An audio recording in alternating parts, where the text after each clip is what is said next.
like advice I give to young wrestlers now is to be, if you're stuck in this small area where you don't have a lot of notoriety and stuff, and you can't drive 15 hours to a show and all this other stuff, because there's some people that are landlocked wherever they are. I just tell them, become the biggest fish you can, whether it's by your wrestling ability or character or anything like this. Rewind, recap, relive. For over 50 episodes, the revolutionary force in wrestling interview. Our first guest is making his name known in the wrestling world for 10 years now. He's definitely covered a ton of ground in that time. You've seen him in AEW, Ring of Honor, fresh off an awesome match with Paul London. Please welcome Pro Wrestling Magic Junior Heavyweight Champion, Vinny Pacifico. Thank you for having me, my friend. Appreciate you very much. Yes, of course. No, I love it. And you're on with a huge person here. Our next guest, certainly a veteran. Veteran of the wrestling world, incredibly successful and impressive last few years, though. Captured the X Division title in TNA, the tag team belts, and of course the World Heavyweight Championship, where he set the shortest and longest reign, the walking weapon, Josh Alexander. Those the asterisks beside the two world title reigns will always be around, but at least I got the longest one, eclipse that shortest one. So I think that's awesome, though. Those masters is very unique. You border the entire lineage of that title. Bookend it all, right? Yeah, definitely. Well, yeah, like I said, awesome to have you two here. And usually the two guests that I have on don't actually know each other, so it's really cool that you do. Vinny, when did you first meet Josh? So I met Josh at an indie a few years ago. I don't think he remembers, probably not. I was very young, but I've always loved his work. I've always looked up to him. I always tend to really gravitate towards good people. You know, like ever since I was really young, me and Paul London were very close. Bobby Fish, Matt Sydal, people of that caliber. I really got close to those people because they're very good people. You know, that's something that I guess that's how I was raised. Yeah. And I always knew Josh was a really good person. And Josh has actually helped me out a lot. He gave me some really good contacts. He's always had my back. He's always been there to watch matches if I get them to him, and always there for good advice. So that's something that I really appreciate, and something that I try to do for people as well coming up. Yeah, definitely. And for you, Josh, what were your first impressions of Vinny? If you remember that first meeting he was just talking about. I don't remember the show, but I remember meeting, and I just remember his energy and stuff like that. And like, the thing is, like, man, I'll help anybody that's passionate about this and that really wants to do the work. Like, the thing that bothers me is when people ask for help and they just want to be told they're awesome at everything. When, you know, I don't think I'm awesome at everything. Like, I know I've wrestled people like Will Ospreay, who I know he doesn't think he's awesome at everything. You know what I mean? Like, we're all perfectionists at this game. So you need to be always in a coachable perspective and always open to advice and everything like that. And Vinny's one of those guys. So, you know, I'm always happy to help anybody that's going to, you know, actually take the advice and try to use it. You know what I mean? Yeah, absolutely. And Vinny, I mean, you just had a crazy moment. I heard you call it a dream match. I mentioned at the start with the one and only Paul London, who I happen to love just as much as you. Paul is a great guy. And like you said, you gravitate towards good people. What was that experience like for you? That was a huge moment. So it was full circle for me because for years I've known him. He's always had my back. He's always been checking in on me throughout the years. And I haven't seen him since COVID. And it's like it's like yesterday. You know what I mean? Yeah. And that match was like, yes, a dream match. It was very, very, I love wrestling. I love getting to go in and perform at my very best. Like some matches you go in there and they want to do comedy. They want to do certain things that, you know, that are not what you want to do all the time, right? I love to just wrestle and really just go in 100% and just do what I do best, you know? And he was more than down to do everything possible. And it was just so much fun. And I got to really show what I could do. I feel like that's a match that will really show a lot of people that I'm not just a promo guy or a character. I could really go in the ring. That's certainly a guy to do it against in Paul London. But yeah, I've seen clips. Like, everyone should go check this match out. It was a lot of fun to watch. But it's cool to hear that you had such time in it. And Josh, have you ever crossed paths with Paul? Yeah, I've wrestled Paul a handful of times, usually in tag matches with Spanky back in the day. But you know, we've always been around in locker rooms and stuff. And like, I know Paul's an awesome guy. You know, I grew up watching him take shooting star presses off clotheslines to to the floor and get beat up by Hardcore Holly and stuff like that. So just be able to share locker rooms with that guy and share the ring with him, it's something that is only made better when you realize how awesome he is and how hard he works for other people. You know what I mean? Because somebody in his position doesn't always have to. So, very much so. I very much agree. He's somebody who really selfless, and that's something that I feel is so important in wrestling. Right? Would you agree?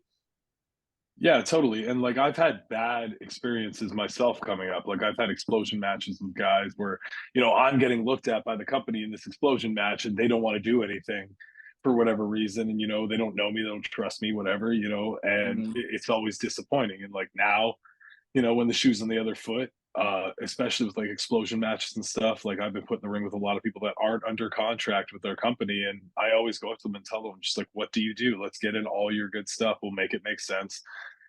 Especially somebody, the caliber of me in this company, I usually have to kind of plow through guys just to keep my, my stature within the company as a babyface and stuff like that. But I always try to go above and beyond to make sure they have the best experience possible, the best showing they can possibly have.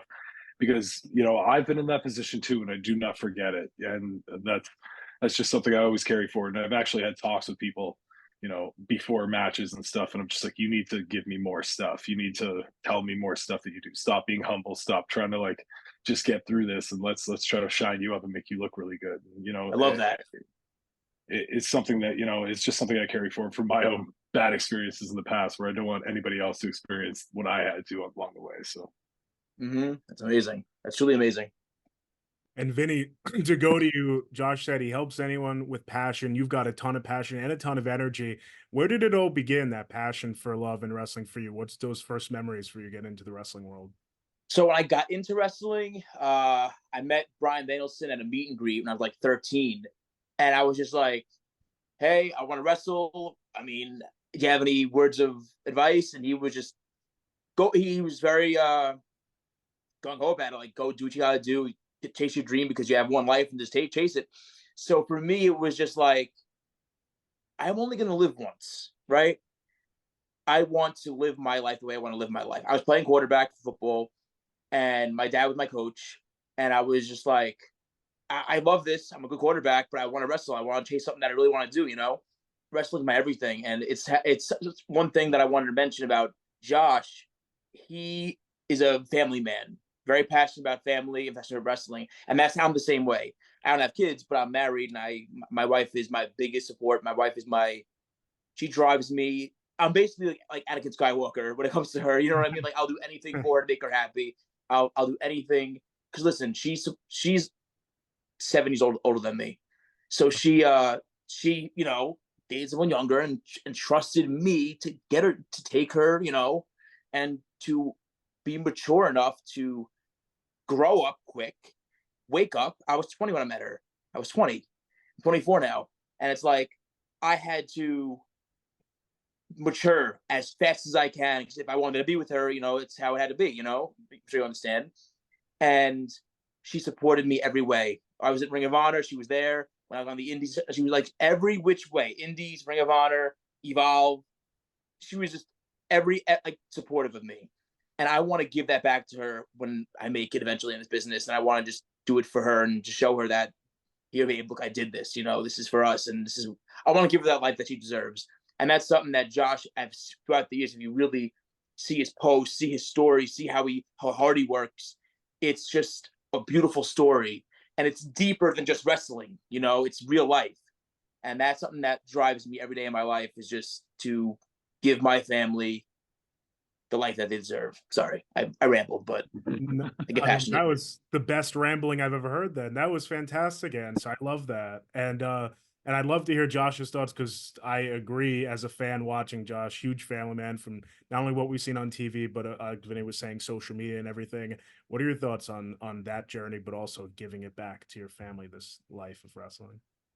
Well, I was retired because of a second neck injury when I met my wife, and my wife's been in the wrestling business longer than I have, and she was kind of out of it too. And like we got married after 3 months of meeting each other. Like, we had this whirlwind romance, and now it's nearly 8 years. You know what I mean? Yeah, oh yeah. Tell us that story. You can tell us that. That's pretty sick. I love that. Our first date was March 17th. St. Patrick's Day. That's why I have a clover tattooed on my back, and I proposed 2 months later on May 17th. We got married on June 17th at a private ceremony at City Hall and stuff like that. And it all came together rather fast. And it was just, I was out of the business, and I had told her that I can wrestle and all this other stuff. And she was like, well, you should wrestle because it makes you happy. You're really good at it, all this other stuff. And she supported me, through everything from that moment on. And it's the same thing, man. Like I deal with confidence issues, like body dysmorphia, all these other issues, stuff like that from how I grew up. And my wife's always been like the one person standing behind me, tell me to give my head a shake, telling me that I am good and that I should be going for this and that. And that I am able to do all this stuff that has now transpired. So, my biggest fan, my biggest supporter, all that stuff, it's very hard to come by in wrestling. I've said it at seminars and stuff like this over the years that the best wrestler in the world is not wrestling right now, because I have seen tens of thousands of wrestlers along the way quit wrestling because their girlfriend said they wanted to go to a family thing this weekend and all this other stuff, and they just fall out of it for that reason. And it's not that their passion wasn't there, it's just that real life gets in the way sometimes. So if you can find that perfect synergistic relationship of chasing your dream and having someone believe in you, and then having it all pay off, I'm not going to say that everything's paid off for me,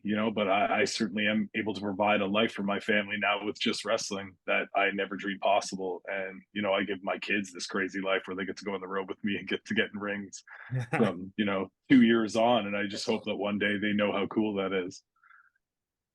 Oh, that's the dream right there. That is for me. If you ask me what success is, that's what it is right there. Being able to give people a life, give your family a life that's worth it.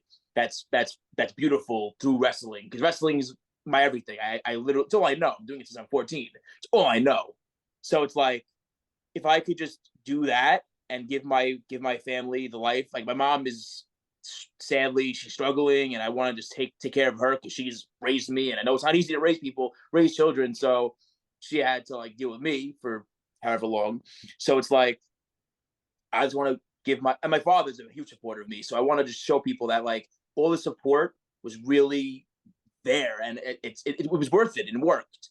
Yeah. And I worked a construction job a few times, and I got really abused mentally. Like they would make fun of me for wrestling. They would tell me like, oh, what are you doing? Like, and they would just like really demean me every day. And then I remember they would really say really bad things about my wife too. And they didn't even know who she was. And it was just like, it's a really shitty business to be in. Any business can be shitty, but I was in a really shitty situation. And I said, you know what? There's no point in me being here. So I left that job. And, but yeah, so that's something that I really wanted to like do, was like, they didn't believe in me, that job. And they really drilled into me. Oh, you should be doing a city test, city this, go to like, do these jobs instead. Like this is, and it's like, no, like I'm not going to be happy doing that. I'm going to be happy being a performer. And I've done some really, really sick things since then in wrestling, but I want to shut them up because they are very toxic, and it's a very weird way of thinking. It's like you go to school, you get out of school, and you just get a job and then retire. Like I think life can be more than that. I think life, if you really want something more than that, you have to work for it. But I believe that that's what I want. I want more. I want to be able to perform at the highest level. And then now I'm also working a side job as a bus driver for special needs children, which I really love that job because it's something that it's rewarding, Yeah. But the goal is to be the wrestling at the highest level possible for me. Well, to put your mind at ease a little bit, it's all just jealousy. And like I dealt with that for years. Like I had a shoot job for like 16 or 17 in my years. I'm 19 years in wrestling now.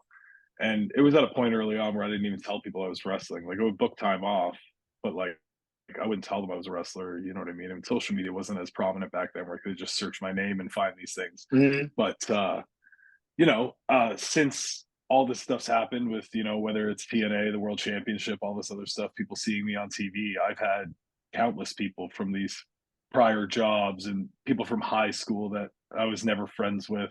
All I was saying, these guys that I wasn't even friends with in high school, people I worked with, all these people have reached out to me countless times in the last 2-3 years, like hundreds of people. to be like, man, I can't believe you actually did it. You followed your dream and you did it, and like you're making it and all this other stuff. I mean, I wish I did that. You know what I mean? And all that all that is jealousy.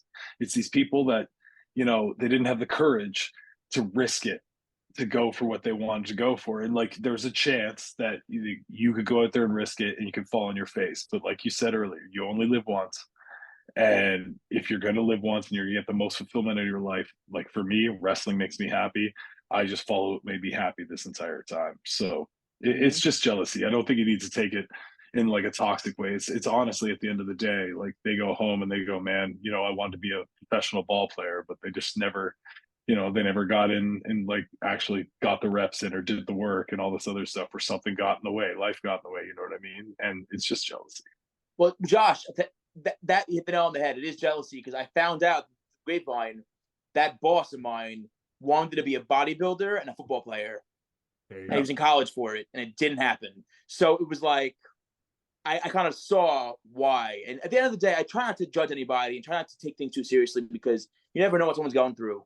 So I kind of like let it brush off my shoulder, but I don't think I'll ever like want to be in that position again where I have to like really just get demeaned by a boss and just have to sit there and take it. It's hard. It's terrible. It's not fun, you know, but No.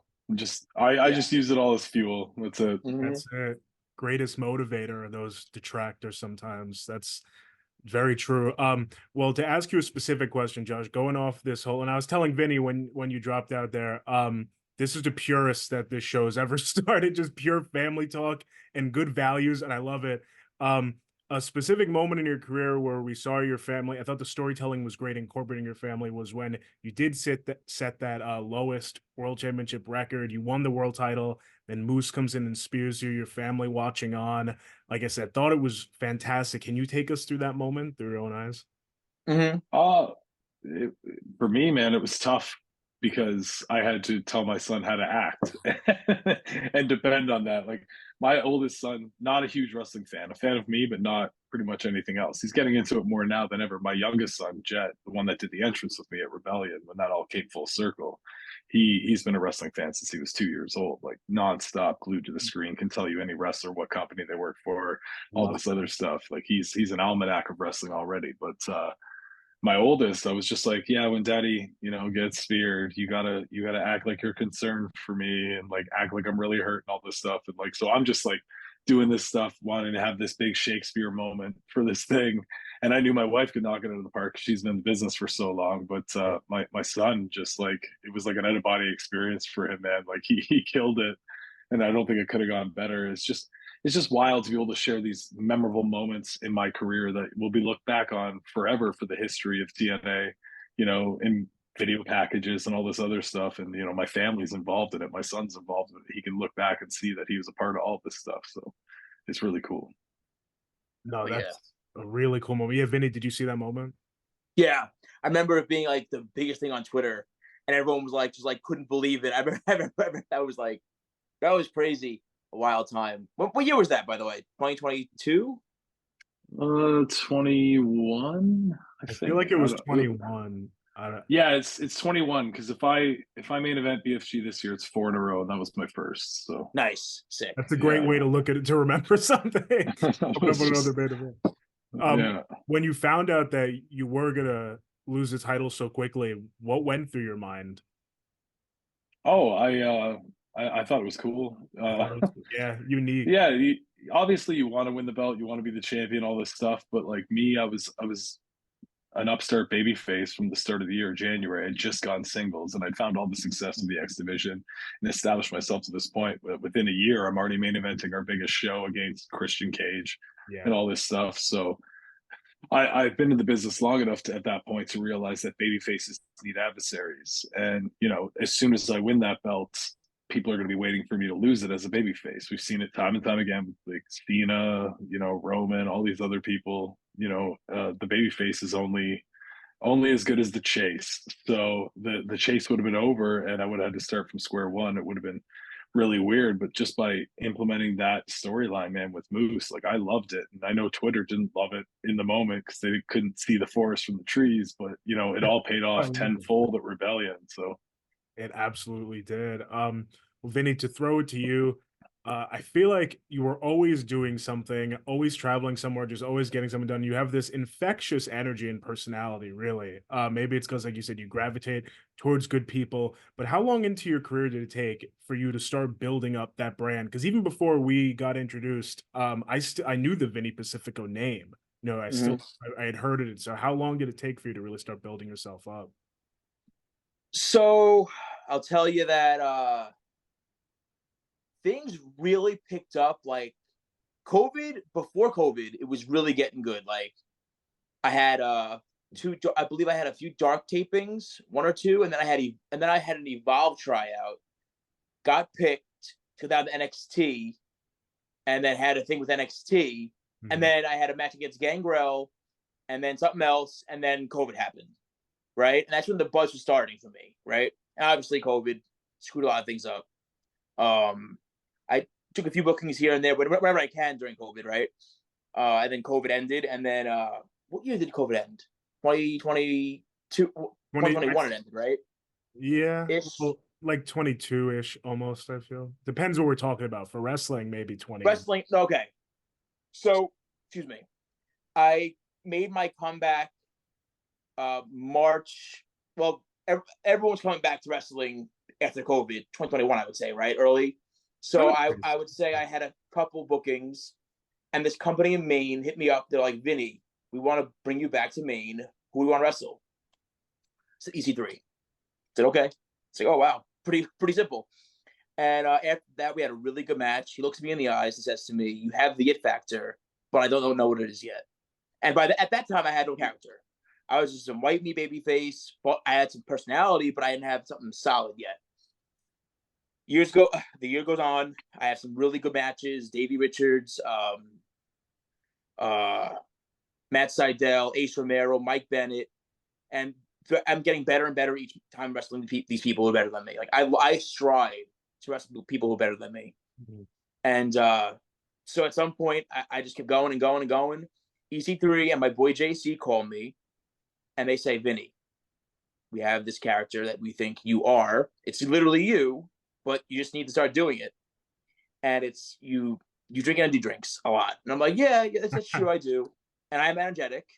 So he goes, how about you just start using energy drinks in your character? Be you. And I'm like, you know what? You're right. Why not? So I always say, like, no one gave a shit until I put a drink in my hand, right? But like, I started doing promos, backstage segments, like funny little skits. I started doing stuff in the ring with energy drinks, interesting with energy drinks. And at some point, I kept doing it. So it got a little steam. And Gangrel pulled me aside and said, Vinny, you need to get sponsorship. That's what's going to make you from this to this, right? 2 months later, or a month later after that, 1 month after that, probably a month to that day, I had a match in Oregon. I used the drink for the first time in the ring. I did a whole Popeye spot with the drink popping up, doing all this stuff, right? Yeah. It went viral. I received the contract from Bang Energy the next week, right? Oh, that's so cool. Yeah, it was wild. That's when really things started picking up for me. Like I got all the podcasts, Fightful, everyone started covering me. WrestleZones hit me up for these cover these moments, you know. Right, I saw. Yeah. And then 2 months later after that, Bang had a lawsuit, and that kind of didn't work out because they're going through their own thing. Then G Fuel signed me, so and then I got booked for New Japan. I had the spot in New Japan where they used the drink, and then so it just kept really like snowballing, right? Went to Japan. I did. I sort of just like everything that I had all the big matches, Bobby Fish, and it's like every match that I had, every moment that I had, I got to do the Kurt Angle podcast. Like I know Josh did the last one. That was pretty sick. Yeah. But a lot of this stuff was snowballing for me. And that's how this stuff really works. I feel like I have to always be doing something. Even during the week. I try to get on a podcast once a week, twice a week, no matter what, right? And I just feel like just do things, right? Just do. Don't think, just do. As long as it's within my values of what I believe, you know? And that's how I've gotten to where I'm at right now, where it's like I feel like I'm right there. You know, I feel I'm going to UK in August. I saw. I'm talking to a few other places that are other countries, and it's like I feel like I'm right there. You know, so it's just a matter of time. I feel like it's a matter of time, and a matter of right place, right time, and a matter of grabbing that opportunity when it's there. But I won't ever stop doing what I'm doing. Like I said, this bus driving job gives me opportunity to have the whole middle of my day to really just do everything that I could do: the gym, podcast, diet, media, so promos, podcasts, meal prep. Like I live this, you know what I mean? Even with my job that I'm doing, I'm able to do this. So I'm very blessed to be in that spot that I'm in. No, that's perfect. And I mean, I agree. Just looking on, you do seem to be right at that like precipice. Like it's right around the corner. Josh, a question for you. How important have you found it is to find yourself, like find a character that you connect with to kind of leave that impression in people's minds, maybe more than just having a great match?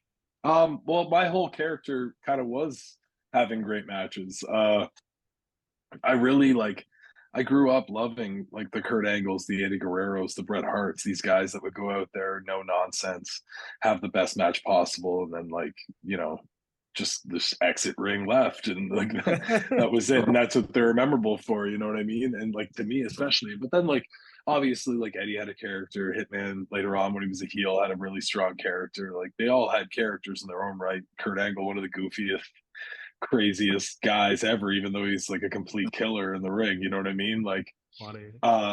for me, my whole thing to decline to getting a contract was just be a big fish in a small pond.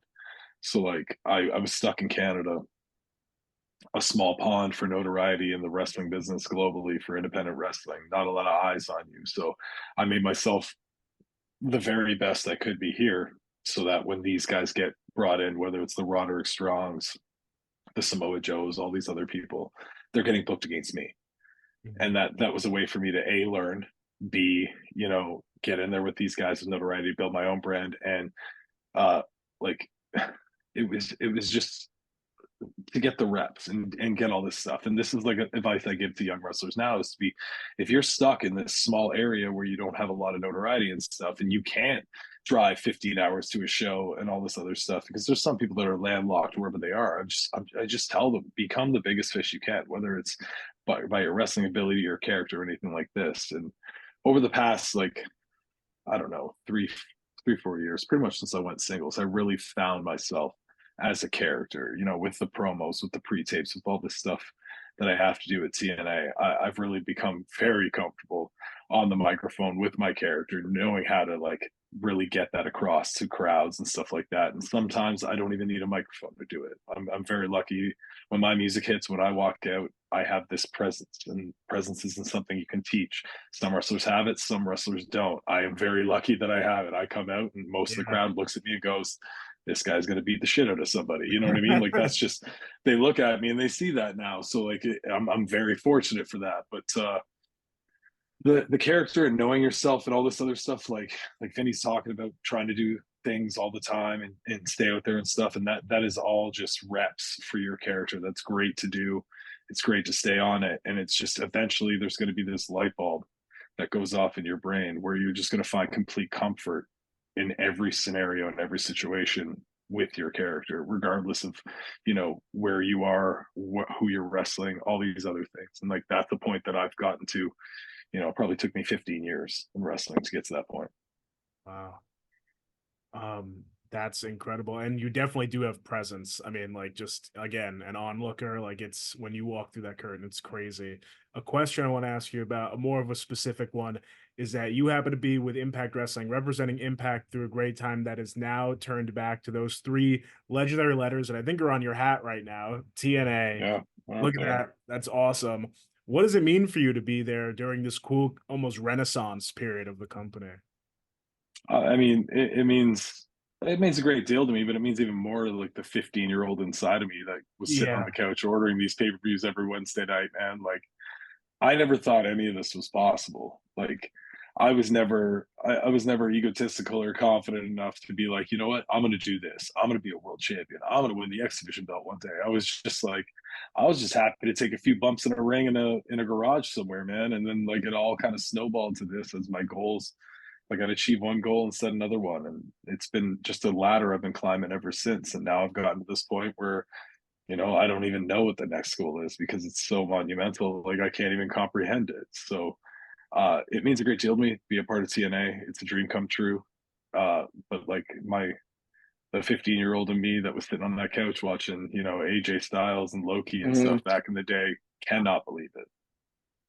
That is really cool. Do you remember what your first thoughts were when you heard like rumors of the TNA coming back? Well, I signed a non-disclosure agreement Oh because wow.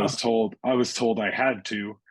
And then the second my pen came off the piece of paper, Scott Demore was like, "Okay, we're bringing back TNA. We need you to fly here, do this vignette, all this other stuff." And at the time, my passport was supposed to be at the Japanese embassy, so I could go to New Japan for my first bookings. And he was like, "You're gonna Oh, have wow. to figure something else for that and get it done in time." But this I think is, this is a big deal. And I was like, "Yeah, that's more important. I need to be a part of that." And like it was just goosebumps up my arms, man. I can't imagine. Vinny, on the topic of climbing that ladder, like Josh was just talking about, Pro Wrestling Magic Junior Heavyweight Champion that you are, and you've given that title such great exposure, I feel, too. So many great defenses all over the place. I think you won it, then went straight to Japan. So can you just talk about winning that title, what it meant for them putting that trust in you, and then where you want to bring that title? So Magic been a place that like, and in the beginning of my career, it was like a goal of mine to work there because they were like a really niche spot. Like a lot of fans were really into them. They were really killing it. They had a lot of really good talent. They were bringing in Keith Lee, Cody Rhodes, JT Dunn, Sammy Callahan. Like they had the sickest roster, right? Leo Rush, and I was always like, damn, I want to be a part of that, right? I was like 16 then, so I was like, yeah, I wasn't taking bookings yet. And then a couple years later, I started to take bookings. I'll work there here and there, but like tag team match, 3-way match, or like a 3-way tag team match. I was like, I had to really fight for my spot at Magic, right?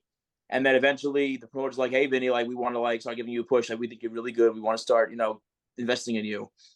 And the first, who was they had me win. I won I won a Rumble, in 2021, and then after that, I wrestled Rocky Romero, I believe it was. Okay. And that's when I really showed them like that I could hang, right? And then they're like, "Okay, cool, like you did this." And then they gave me EC, that wasn't EC3 yet. It was Rocky, Davey Richards, and then who was after that? I don't remember, but they would give I think Matt Sydal. And they started giving me more and more really cool talents, really cool moments, really cool promo spots. And then they put the title on me. And I was like, "Oh shit, this is really cool." Like it was really cool. I actually had a last man standing match and we had to go through ladders and stuff. So I was put in positions to grow no matter what I was doing, right? Like I had no choice but to grow, right? Yeah. So as that went on, I had some really good matches and moments where I put that belt places. I love that I'm a part of this. I love that I'm able to take that title to new heights, right? I'm gonna possibly bring it to the UK with me, and I'm working on going to France, so it'll come to France with me. Yeah, so like a lot of these really cool things are in the works, and there's a few more countries that I'm talking to right now that I can't really say until it's written down. But yeah, so I'm gonna bring the title wherever I go, and it's like I'm ready for everything. I'm ready for any challenge, any match. Yeah. Situations. I'm ready for it. I love putting I love putting myself in situations where I need to grow and need to be outside comfort zone. I think that's fantastic. Yeah, that's a great way to grow. Where in France? What promotions are in France? I'm not even sure. ACP Catch is the one I'm talking to. Okay. No date yet because they in the other countries they work with the government to run shows. So like they're slower on getting dates, but they're gonna bring me out there, and that's gonna be awesome. And I'm very excited for France because it's the place I love wrestling. First of all, I love catch wrestling. I love all styles of wrestling, but I love traveling, and France is really good food. So I'm ready for all that. No, so you check off those places for sure. Josh, have you wrestled in France? I have not. No, I had somebody had hit me up. I get hit up all the time for stuff, in all these random countries, but it just never seems to come to fruition. I'm always my schedule is usually booked out 3 months full. You know what I mean? So if you get to me with a date within 12 weeks, I'm usually already busy. So these things don't come to fruition very often, but I would love to. Like I love knocking off new countries on that list. So It's a great. Josh, you're from Canada, right? Oh, sorry. yeah, No, yeah. So Canada is a French-speaking country, isn't it? nah. I mean, I spoke French fluently until I was 18, but we have French immersion in schools and stuff like that. But Quebec is the only province that is like pretty much exclusively French. Very cool. Very cool. Yeah. I'd love to get your thoughts on this, Josh. We saw happen a couple months ago that during the Royal Rumble, we saw Jordynne Grace come out representing TNA in the Knockouts division, and she really kicked some ass. That was an awesome appearance from her. And yeah, I'd love to hear your thoughts on that and just really the working relationship with TNA going forward, what we could maybe see in the future. Oh, I mean, the moment was just goosebumps, you know, especially with Naomi coming back, you know, Trinity in Absolutely. TNA right after that, their whole moment, you know what I mean? That was just like it was something special to watch. Like I watch the Rumble every year. That's my favorite pay-per-view of all time, has been since I was a 5-year-old kid, because you never know what to expect, you know, anything can happen. There's always going to be some kind of surprise. Like you think of like AJ Styles or Mr. Perfect or all these, you know, things that happen that you do not expect, and it's just always awesome. So that's why I watch it, for the surprise factor, much like any other fan. And that was a monumental surprise, man. As for the working relationship, I've heard that, you know, there's just, we're all out there on the radar for all these companies, you know, for whatever reason, and Jordynne Grace was high up on the radar. You know, whether, you know, myself or Moose or Eddie Edwards or any of these other people are on the radar as well for, you know, mixing it up in some matches on the men's side of things, you know, only time will tell. But it'd be cool to do. Like I would love, like I've been, you know, called the face of TNA, and that's because I represent this brand, and that's pretty much all I do. And I'm happy to do it. So if you want to stick a bumper sticker on my back that says TNA and send me to any company in the world, I'm gonna make sure that I represent this company properly. So I love that. I would love to see the Walking Weapon walk into the Royal Rumble one year. That'd be so cool, with it being your favorite pay-per-view and everything too. And it does definitely add another element of surprise to it. Who knows what company somebody will appear.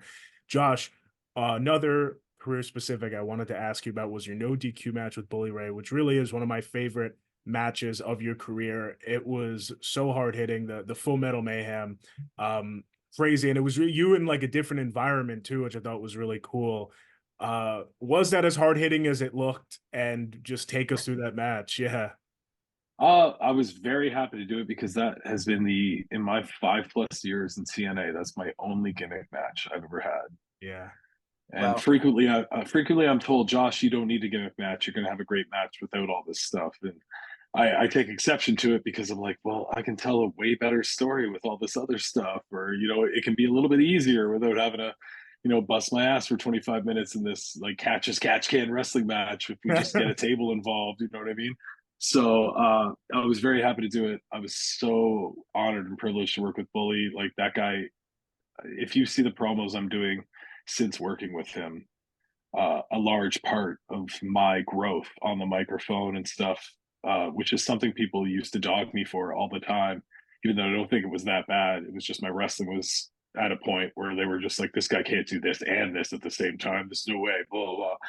But, you know, my promos and just my comfort level on the microphone to really sell storylines and stuff like that, a great deal of that is because of what Bully Ray, with his coaching throughout that whole build to that match, was. And then going out there and having a match with this guy that, you know, like I was 11 years old watching him throw a Hardy Boy through a table in Madison Square Garden on Royal Rumble and stuff like that. You know what I mean? Like that stuff's not lost on me either. And just the mutual respect you have with these guys, and to go out there, and I had to fight for some of those things to happen in that match. Like people didn't want tax involved, and I'm like, they need to be involved, and I need to follow Oh my them. God.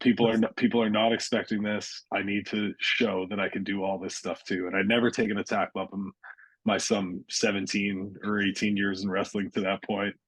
And you And know, I your took a first big one one. is off a ladder into the Yeah. your first one is one I've never seen before.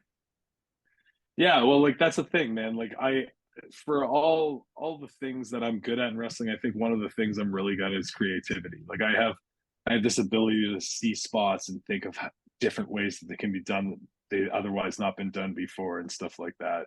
And that's just one of those spots. Like I put it over and Baloo just like raised his eyebrows. He's like, I don't think I've ever seen somebody get tipped into the ring before. And blah blah. I'm just like, yeah, man, nobody has. Like, let's do it. Like, you know what I mean? And I had tack stuck in my back and the back of my head and my hands and all this stuff. But, you know, just for the roar of the crowd that you got, you know, we opened the show that night and just come to the back afterwards and just sit there and be like, man, we killed it and we told that story right. Like I thought there was more meat left on the bone for me and Bully to like continue that story further, but you know, it ended where it ended, and I was very happy to be able to do it. And that match will live forever, you know, in my mind as one of my favorites. So. I love to hear that. No, that is so cool. Was that your wife's first time dealing with tax as well? I know she got. Yes. She got them all in her kneecaps because she's a maniac. Yeah. Oh my gosh. She gave what was it called, an acid drop? And she turned over. Yeah, exactly. I was gonna call it slice bread, but she didn't because she ran it and then did it. It's the running cutter, the acid drop. Mm-hmm. And when she turned over, she obviously landed in the tacks, but she turned over, she landed on her knees and like fired up, and all these tacks went her kneecaps. So she's a maniac. Like, how did it? How that's gotta be worse than getting the back, no? Yes, obviously there's no meat there, so it's just skin, bone, and you gotta like. She's just all bruised up for like a few days. God. Oh, she's a maniac like me, man. That's fine. Vinny, have you dealt with tax before, Vinny? Yes, once, but I went through a table and there were tacks under the table. Ooh, so it was like a double whammy, like table and tack, double T. Yeah, double T. Wasn't fun. No, it doesn't seem it. Well, I want to start winding it down here. Thank you both so much. Vinny, for you, it's been really awesome hearing about your journey thus far, and you've got so much stuff on your horizon. You've got G Fuel, Pro Wrestling Magic, Junior Heavyweight Champion, like I said, France, like you mentioned, but WrestleMania week's on the horizon. Can we find you in Philly anywhere in the near future? Yeah. I got Wally Mania I'm going to be at. Oh, nice. Fun. Yeah. I love Wally Mania. I was there last year. You gonna come this year? I'll be there. Yeah, Philly's 2 hours, right? You're still in New York, right? I'm in Staten Island, so it's only an hour and 20 from me. Hour and 10. Yeah. Lucky. But yeah, I'll be there. Yeah. Well, you're in Manhattan, right? So you got to go through Staten Island, don't you? Yeah, exactly. We got to go through, and we just hop on the bus from Port Authority wherever it takes us, and we end up there. Definitely meet up with me. I have that, and then I have Fight Pro, April 4th, and then I have one CW April 5th. I think I have one more on Friday. So yeah, that's right. But I'll definitely be in Philly those days. Josh, before I ask you the final question, I want to know for you, can we see Josh Alexander on that chase for the Impact Gold in the near future? Get it back. I mean, no matter what I do, no matter what match I win afterwards, you know, in every promo, it's like, it's just, you know, it's an obstacle in my way. It's a rung in the ladder to getting back what I want. And that's that Impact World Championship or the TNA World Championship I never lost. So I wouldn't be much of a baby face if I didn't finish that story, as they like to say in this business. So. That's a good one. That triceps looking better than ever, I see on Instagram. You got it back, right? It took a year, but it's come back, man. So love that. Good. I love that. Well, final question is, do you have any advice for Vinny? You've given some great thoughts. Any advice as he continues his career? I mean, all the advice I give is pretty standard across the board, but he seems to be doing most of it already. So it's just like I always say, it was just like, if you're going to do this, do it 100%. You can't do it 99.9. It's got to be 100%, because if you look around, there's going to be 10 other people going 100% that you're competing with. And as much as this is, you know, it's kind of a team sport. We all work together for shows and stuff like that.